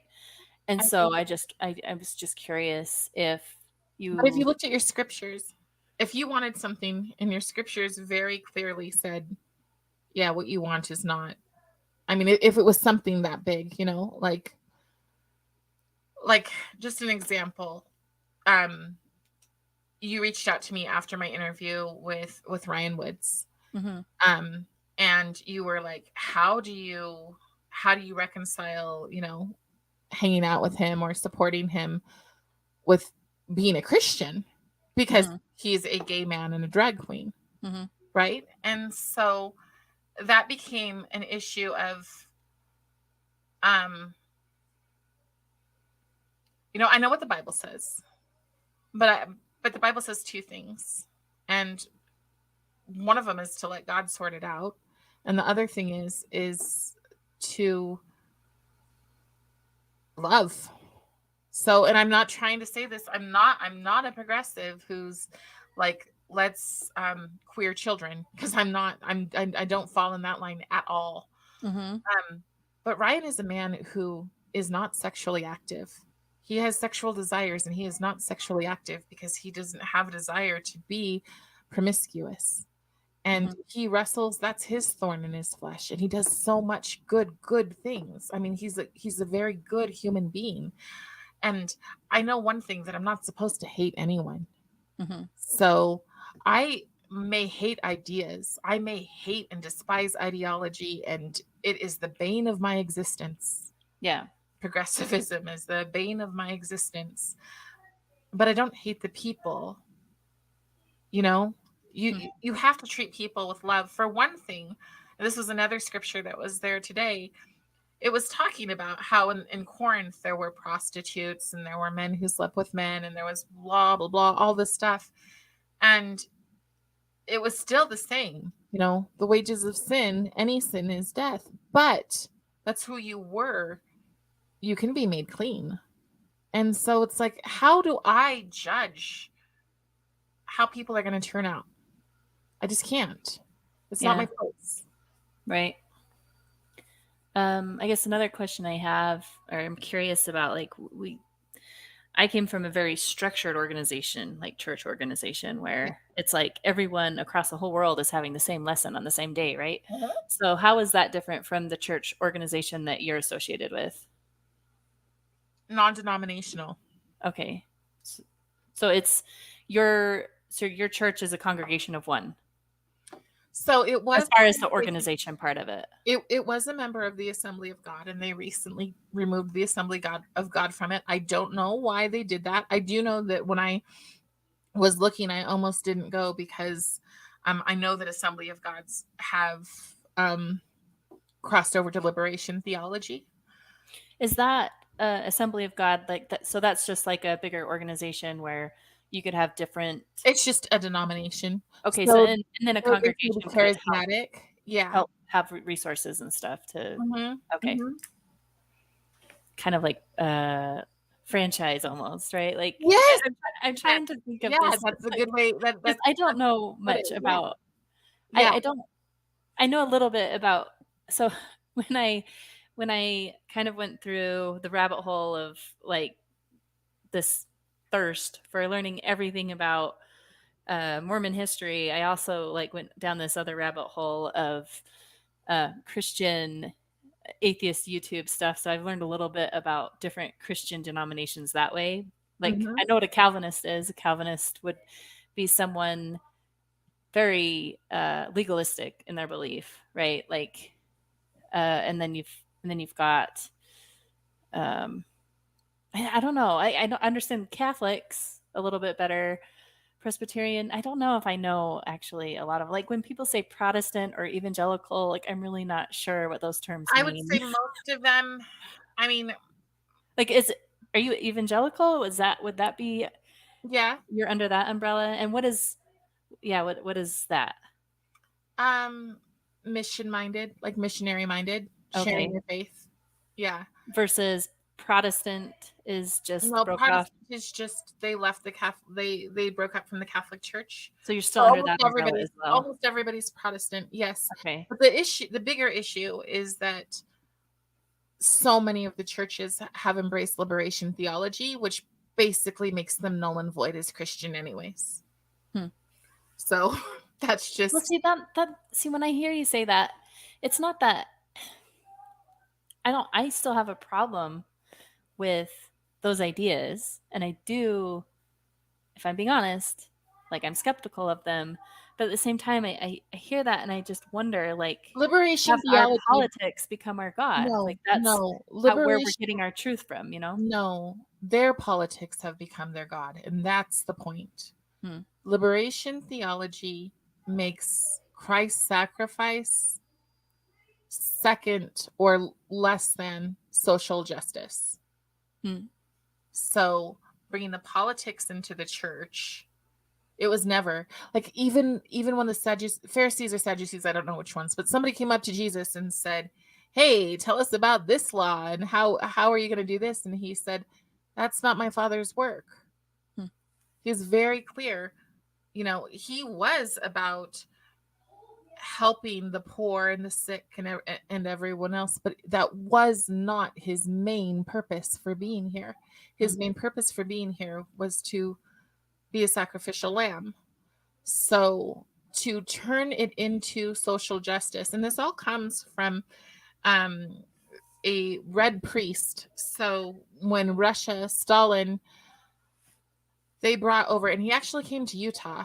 So they first realized that the first group that would be the most malleable to change from being focused on a Christian Jesus Christ based thing would be to set the rage into the black church.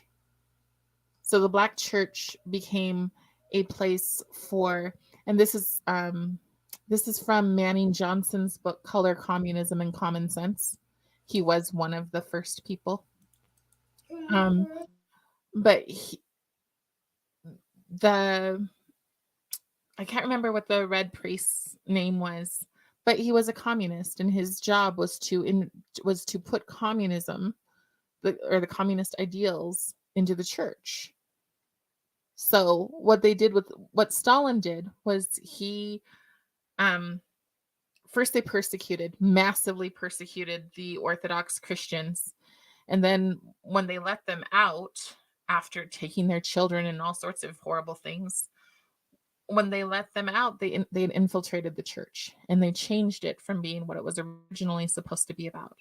So no, if I were to say I know that God appointed Donald Trump, and Donald Trump is supposed to save us all from everything, and he's going to be reinstated, and glory be to God, then I would be part of the cult. There's places where politics definitely play a part, you know. Um, the Bible says, I knew you in your womb, or before you were even thought of, right? So there are things like abortion that I think Christians have to take a stance on. But it's harder now because of the things that the left is taking on, um, and practically just insulting Christianity, just like the Grammys the other day. Um, it's harder to say that, one side is more Christian than the other. Um, but if you line up with the Bible, yeah, Well, I have two thoughts. yes, I hear a lot from a lot of more progressive Christians where they interpret the Bible and they see their ideas highlighted. You know, they see Jesus, um, ministering to the marginalized, right? They see Christ, like, and so I did, I guess, and I don't really feel like you have to do a huge leap to see that. And I'm not even saying that that makes it legitimate, because I think also Christ, that in in my view, it seems imbalanced to only look at the Bible and pick out the things that support your ideas, yes. right? But how about this though? Don't you think that if Christ was all about social justice, that he could have been God, could have just said, "Yo, this sucks," snapped his fingers and fixed it all, if that's what he came here to do? Well, whatever argument any uh, conservative Christian has would also work for whatever a progressive Christian has, and that's what atheists say all the time. It's like, well, if you have a God, then why does he let suffering happen at all, right? So that we can learn and grow from it. I Well, mean, I that's think that's what I feel like that's what a like he where I mean here's just off the top of my head, and yeah. if I was a progressive Christian, I could say something like, well, we are supposed to be tools in his hands. Like, we're supposed to be the ones doing I that work don't I for don't him. disagree. I don't disagree with that. Where I disagree is when God becomes smaller than social justice, or when we pick and choose, which is what I see a lot of. I don't see any progressives who follow completely what the Bible says. Well, and I think the wisdom that I find in the Bible, like loving your enemies, I feel like there aren't very many people who are super political that can genuinely love people that disagree with them politically. Like, they really, and it's not. I can agree with that for the most part. I mean, I It's know hard. That it difference is takes almost effort. harder. That difference is almost harder. Like, here we are talking, and I think it's probably easier for us to talk than for someone who is also an atheist, or I don't know that that's what I call myself. I think that's what probably most Christians and Mormons would call me. Okay. I don't actually use that term generally for myself, but I think you seem agnostic to me. I don't actually use that label, but in that sentence, I needed to someone who Yeah. believes with my worldviews, but Yeah. not politics. Yeah. That's a more that conversation feels more tense to me than this one does, where we disagree on worldview, but we probably agree more politically, right? Yeah. Um. Anyways, Well, so I totally not that well, I try to have those conversations too. Christians have to be about doing that work and being God's hands and those things. The difference is that when the Bible says something, I believe it. Even if Mhm. even if in my this is 2023 and I want to have modern views and I want to whatever else. If the Bible tells me this is what I need to do, this is how I need to live, then that's how I'm going to live, even if it's uncomfortable.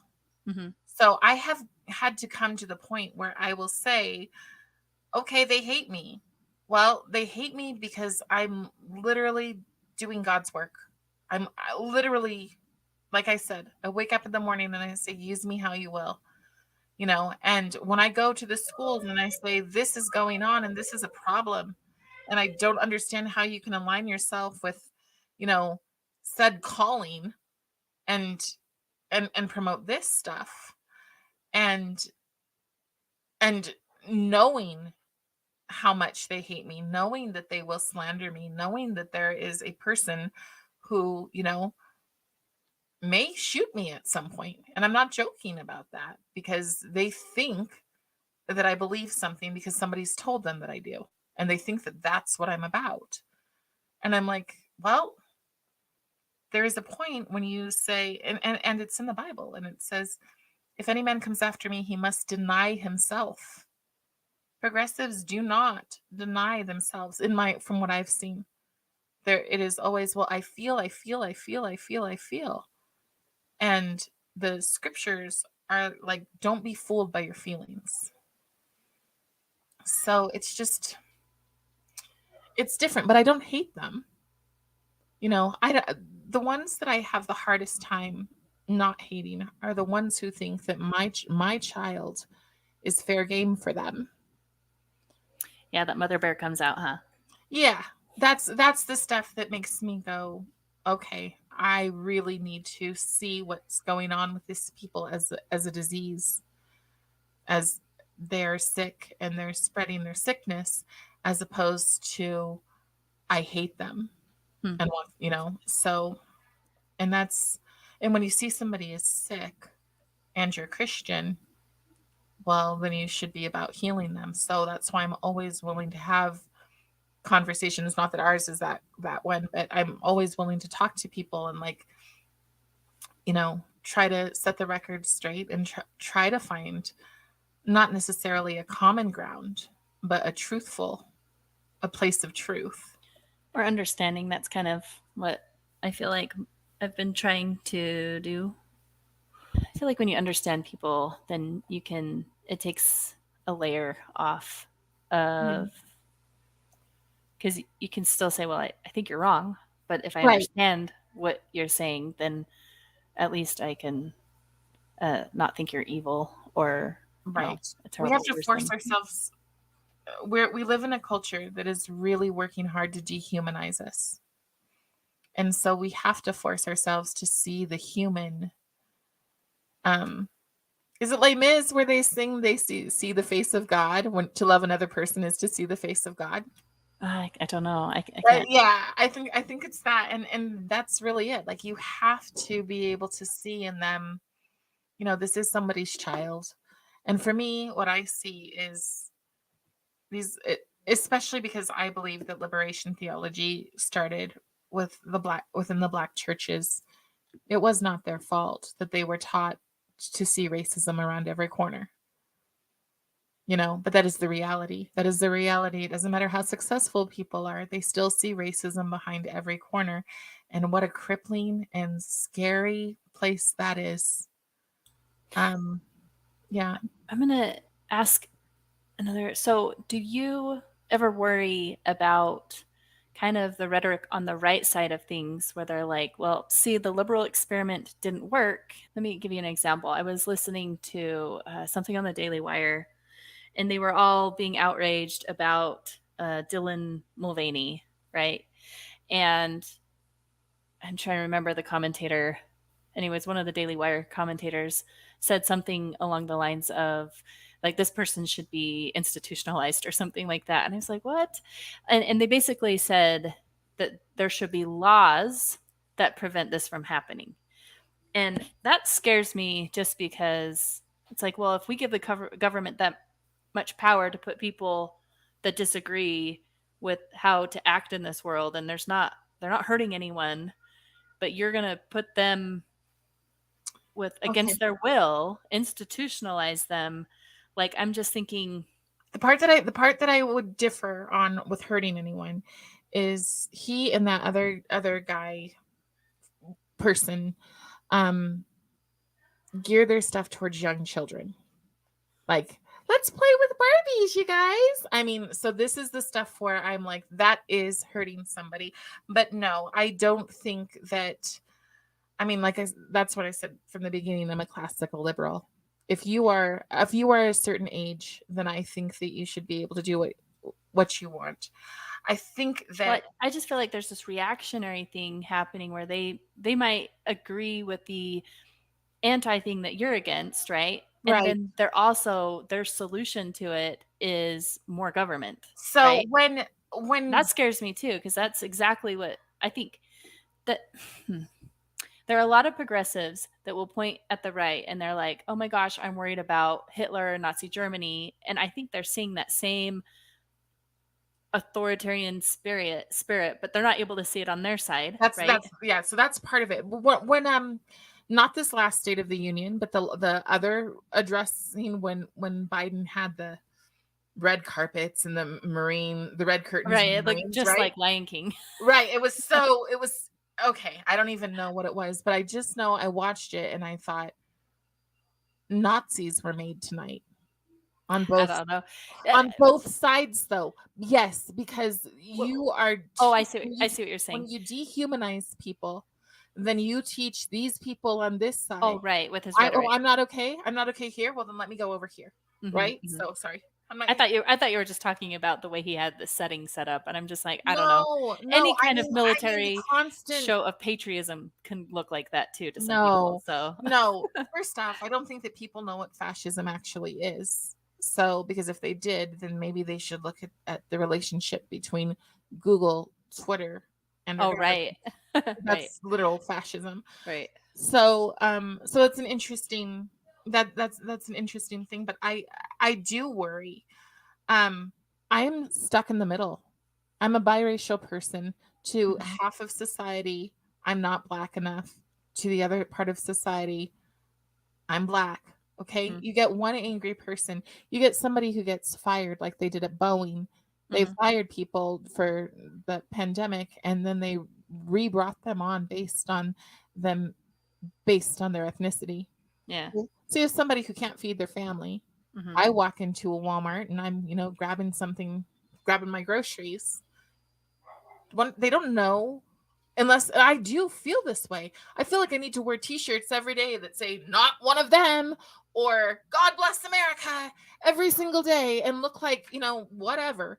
Right. Because if I don't, and one of those crazy people on the right, which honestly I've seen very few in my life, but I have seen some, Mm-hmm.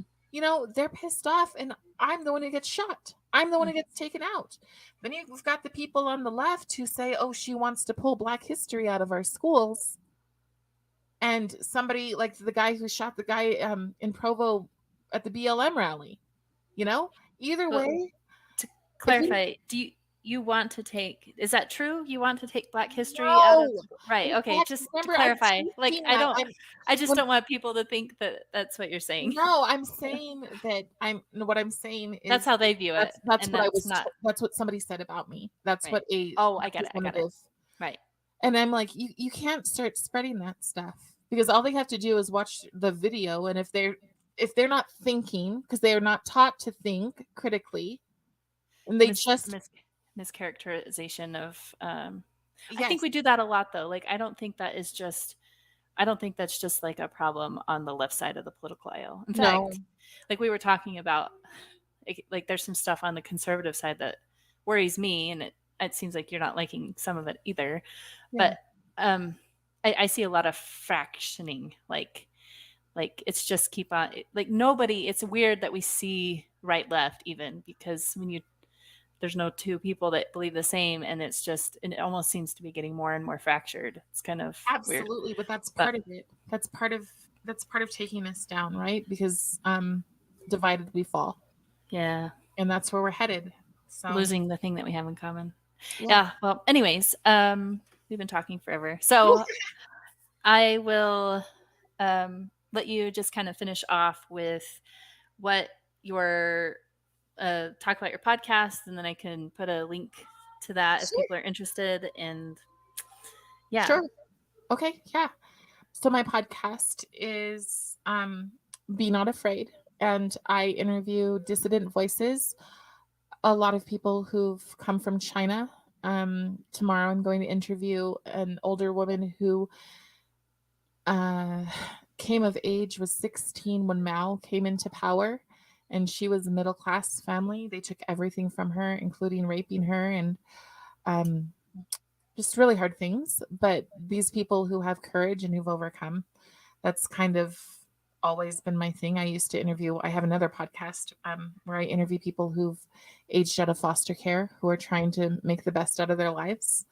I just like to listen to people, and what I say is make beauty from the ashes. So that's what I try to do. cool.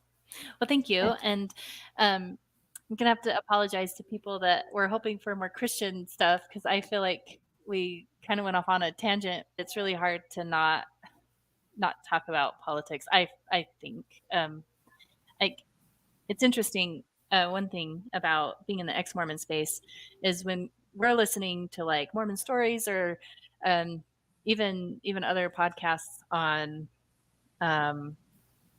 on the Mormon discussions group, and not everybody feels this way, obviously, but it's just you hear over and over about the patriarchy and about all of the all of Yeah. the buzzwords of you know just left-leaning politics, It and was it's like just progressivism. well, right. Yeah. And so it's really and then they'll say, well, we're not being political, this isn't politics, we're just and but we feel it, like we feel it's like political. So I guess I understand this is political. We But did that's have a part of very the political plan. well, But we that's did. I'm just willing to yeah. admit, yeah, obviously we were Yeah. blatantly talking about politics. And Yes. I apologize if anybody disagrees with me politically and made it this far.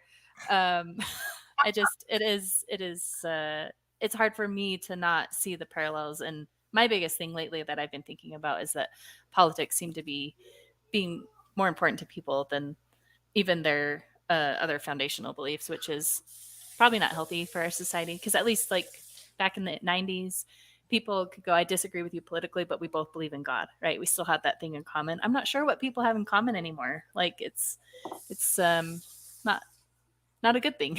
So, anyways, The thing about progressivism, and I know we're wrapping up, but the thing about progressivism is that your religion is the state. Your religion is your politics. Hmm.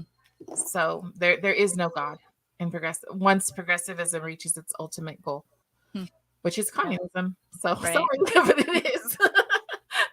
or just if you're true, is it Yeah, Hegelian? Hegelian. You wouldn't even accept a communistic state. You would always have like perpetual revolution. Like you would never, you would Right. always have that going on. Yeah, but the It's people at the the way that top I don't understand want it. that. Yes, you are right in the theory, but the people at the top don't want that.